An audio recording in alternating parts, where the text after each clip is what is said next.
बिल्लाहि मिनश्शैतानिर्रजीम बिस्मिल्लाहिर्रहमानिर्रहीम अस्सलामु अलैकुम वरहमतुल्लाहि वबरकातुहू। नूर पॉइंट के प्यारे भाइयों और बहनों, मैं उम्मीद करती हूँ कि आप सब खैर व आफियत से होंगे। मेरी दुआ है कि अल्लाह रब्बुल इज़्ज़त आप सबको खैर व आफियत से रखे, आमीन।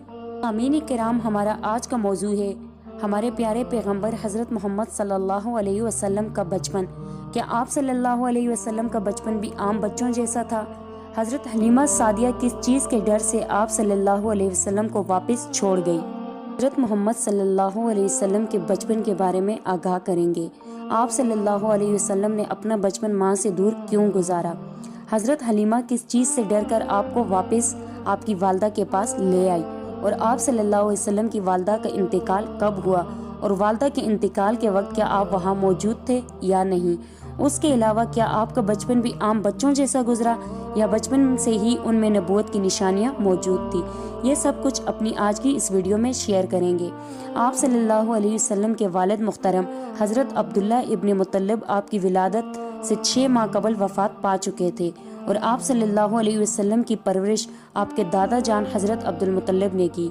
इसी तरह आप सल्लल्लाहु अलैहि वसल्लम ने कुछ मुद्दत एक मुदवी कबीला साथ बसर किया, जैसा कि अरब का रिवाज था।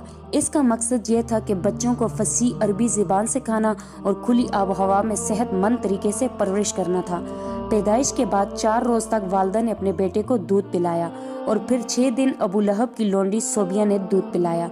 ताइफ और दीगर सेहतमंद अफजा मकाम से दूध पिलाने वाली माएँ बच्चे लेने आती थी। यतीम देखकर कई औरतों ने मोहम्मद सल्लल्लाहु अलैहि वसल्लम को गोद न लिया। हलीमा सादिया हर एतबार से कमज़ोर थी और उन्हें कोई बच्चा नहीं मिला था, लिहाजा घर बगैर बच्चे जाने के बजाय उन्होंने यतीम मोहम्मद सल्लल्लाहु अलैहि वसल्लम को गोद लेना पसंद किया और काफिले के साथ रवाना हो गई। हलीमा ने सोचा कि मैं बच्चे को गुस्ल करा दूं। मशकीज़े में पानी भरने लगी तो गोया मशकीज़ा सितारों से भर गया। तो हज़रत हलीमा सादिया रज़ी अल्लाह ताला अन्हा बड़ी हैरान हुई। जब गुस्ल दिया फिर मशकीज़े से सितारे निकल रहे थे। फिर इसके बाद हज़रत हलीमा के खाविंद हारिस ने कहा, हलीमा बकरियों के थन दूध से भर गए हैं। हलीमा ने कहा, मैं भी ऐसा महसूस कर रही हूँ, बच्चे सहर होकर दूध पीते हैं। चनाचा ऐसा ही हुआ। काफिले मंजिल की तरफ रवाना हो गए। हलीमा के जो जानवर आते हुए चल नहीं रहे थे वो वापसी पर दौड़ रहे थे।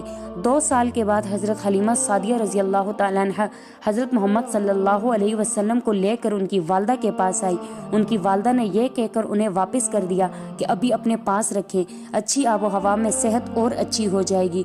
मज़ीद 2 साल के बाद हलीमा ने देखा कि आप सल्लल्लाहु अलैहि वसल्लम घर के बाहर खेल रहे थे। एक फरिश्ते ने आप सल्लल्लाहु अलैहि वसल्लम का सीना चाक करके कलब अतहर को निकाला, यानी कि दिल को निकाला, उसको आबी ज़मज़म से धोया और फिर सीने में वापस छोड़ दिया। इस वाक़ये से हज़रत हलीमा सादिया खौफज़दा हो गई और हज़रत मोहम्मद सल्लल्लाहु अलैहि वसल्लम को लेकर उनकी वालदा के पास आई और उनको सारा वाक़या सुना दिया। ये थे नबी अलैहिस्सलाम के बचपन के कुछ मुआजिज़ात। अल्लाह हम सबको दीन की समझ अता फरमाए और उसके मुताबिक ज़िंदगी बसर करने की तौफीक अता फरमाए, आमीन। आप सबसे गुजारिश करती हूँ कि हमारे चैनल नूर पॉइंट को सब्सक्राइब करें। सब्सक्राइब के साथ साथ हमारी वीडियो को लाइक और शेयर करें। अपनी कीमती राय के इज़हार कमेंट्स बॉक्स में ज़रूर करें। अल्लाह रब्बुल इज़्ज़त आप सबको अपने हिफ्ज़ व अमान में रखे, आमीन सुम आमीन। अल्लाह हाफ़िज़।